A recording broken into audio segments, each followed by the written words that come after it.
સામાજિક વિજ્ઞાન ધોરણ 10 2021-22ની જે પ્રથમ પરીક્ષા બોર્ડ તરફથી લેવામાં આવનાર છે એના મોસ્ટ આઈએમપી પ્રશ્નો.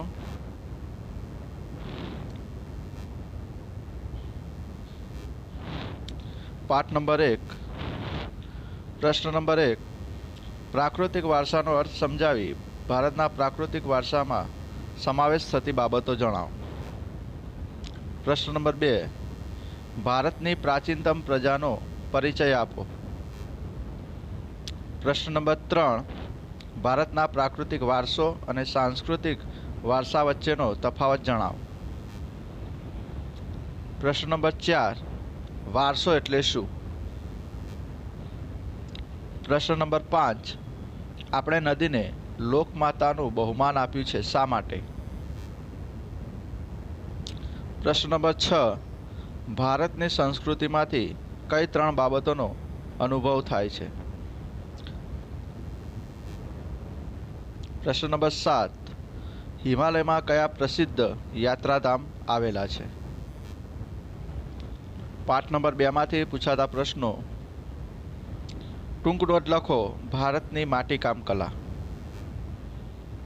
પ્રશ્ન નંબર 2 છે મિત્રો, પ્રાચીન ભારતના કલા વારસામાં સંગીત ક્ષેત્રનું પ્રદાન જણાવો. પ્રશ્ન નંબર 3. ટૂંક નોટ લખવાની છે ભવાઈ વિશે, જે આપણા અસાઈડ ઠાકર દ્વારા રચવામાં આવેલી છે એના વિશે. પ્રશ્ન નંબર 4. ગુજરાતના ગરબા અને ગરબી વિશેની સમજ આપો. પ્રશ્ન નંબર 5. બેવડ ઇક્ત એટલે શું? એટલે કે પટોળાને બેવડ ઇક્ત કહેવાય છે આપણને ખબર છે, પણ એના વિશેની પરફેક્ટ વ્યાખ્યા આપણે લખવાની રહેશે. પ્રશ્ન નંબર 6. ભરતનાટ્યમ નૃત્ય શૈલીનો પરિચય આપો. પ્રશ્ન નંબર 7. અકીક એટલે શું? અકીક એટલે એક કેલ્સિડોનિક પથ્થર છે જેની વ્યાખ્યા આપણને આપવામાં આવેલી છે, જે લખવાની રહેશે. પ્રશ્ન નંબર 8. કવિ કાલિદાસની નાટ્ય કૃતિઓના નામ લખો.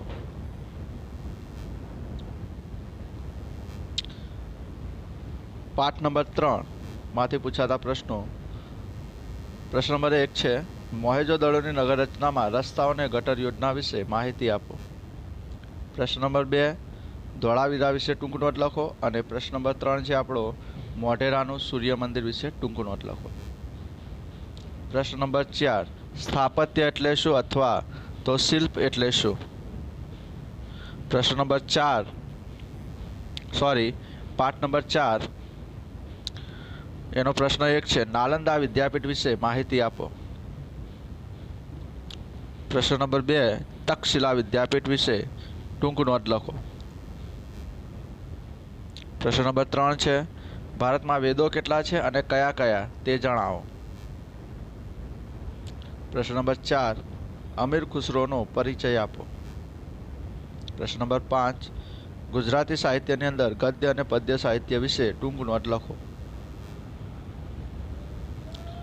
નેક્સ્ટ પાર્ટ આપણો છે 5મો, જેનો પ્રશ્ન નંબર 1 છે, પ્રાચીન ભારતે રસાયણ વિદ્યામાં સાધેલી પ્રગતિનું વર્ણન કરો. પ્રશ્ન નંબર 2 છે, પ્રાચીન ભારતે ગણિતશાસ્ત્રમાં સાધેલ પ્રગતિ વિશે ટૂંક નોટ લખો. એના પછીનો પ્રશ્ન છે, વિજ્ઞાન અને ટેકનોલોજી એટલે શું? ત્યારબાદ વસ્તુશાસ્ત્રના પ્રણેતાઓના નામ જણાવો. પાઠ નંબર 8માંથી પૂછાતા પ્રશ્નો. કાંપની જમીન વિશે ટૂંક નોટ લખો. કાળી જમીન વિશે ટૂંક નોટ લખો. બીજો પ્રશ્ન આપણો. ત્રીજો પ્રશ્ન છે, ભૂમિ સંરક્ષણ એટલે શું? ભૂમિ સંરક્ષણના ઉપાયો જણાવો. નેક્સ્ટ, નવીનીકરણીય સંસાધનો કોને કહેવાય? નેક્સ્ટ છે, અનવીનીકરણીય સંસાધનો કોને કહેવાય?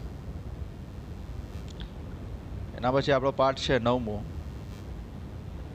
એનો પ્રશ્ન 1, વન સંરક્ષણના ઉપાયો જણાવો.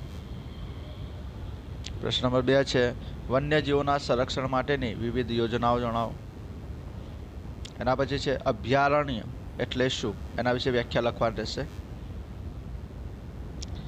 ગુજરાતમાં અગાઉ કયા કયા વાઘ જોવા મળતા, એટલે ગુજરાતના અંદર કઈ કઈ જગ્યાએ આપણા વાઘ જોવા મળતા હતા એ લખવાનું છે, જેમાં અંબાજી છે, પંચમહાલ છે, ડાંગ જિલ્લો છે આપણો.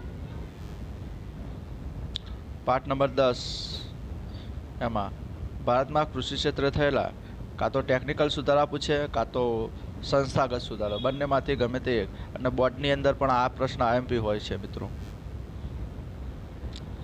ભારતનો ઘઉંનો પાક અથવા ડાંગર પાક વિશે સવિસ્તાર લખો. કાં તો ઘઉંનો પાક પૂછે કાં તો ડાંગરનો પાક. પાઠ નંબર 15 જેમાં વિકાસશીલ અર્થતંત્રના કોઈ પણ 5 લક્ષણો જણાવો. પ્રશ્ન નંબર 2 તફાવત આપવો પૂછાય કે બજાર પદ્ધતિ અને સમાજવાદી પદ્ધતિ. એના પછીનો પ્રશ્ન હતો તફાવત એ પણ આર્થિક પ્રવૃત્તિ અને બિન આર્થિક પ્રવૃત્તિનો. એના પછી નેક્સ્ટ પ્રશ્ન છે ઉત્પાદનના મુખ્ય સાધનો કયા છે જણાવો, જેમાં જમીન છે, મૂડી છે, શ્રમ છે, નિયોજન એ જણાવવાના છે આપણે. પાઠ નંબર 16 જેનો પ્રશ્ન 1 વિશ્વ વેપાર સંગઠનના ધ્યેયો જણાવો. પ્રશ્ન નંબર 2 ટકાઉ વિકાસની વ્યૂહરચના સમજાવો. એના પછી વૈશ્વિકીકરણના લાભો જણાવો. નેક્સ્ટ પાઠ નંબર 17 જેનો પ્રશ્ન 1 ગરીબી ઘટાડવાના મુખ્ય સરકારી ઉપાયોની સમજૂતી આપો. બીજો પ્રશ્ન છે બેરોજગારી ઘટાડવાના પ્રયાસ રૂપે સરકારી યોજના અને કાર્યક્રમો સવિસ્તાર સમજાવો. એના પછી ટૂંક નોટ લખવાની છે મા અન્નપૂર્ણા યોજના. એના પછી ગરીબી રેખા એટલે શું. નેક્સ્ટ છે આપણો પ્રશ્ન બુદ્ધિધનનું બહિર્ગમન એટલે કે બ્રેન ડ્રેન એટલે શું, જે આપણે પાઠની અંદર ભણ્યા હશું મિત્રો. તો આપણે આટલા પ્રશ્નો આપણે જો તૈયાર કરીશું તો આપણે જે આ વખતે જે બોર્ડમાંથી પેપર આવવાનું છે તો એના જવાબ આપણે સરસ રીતે લખી શકીએ. Best of luck.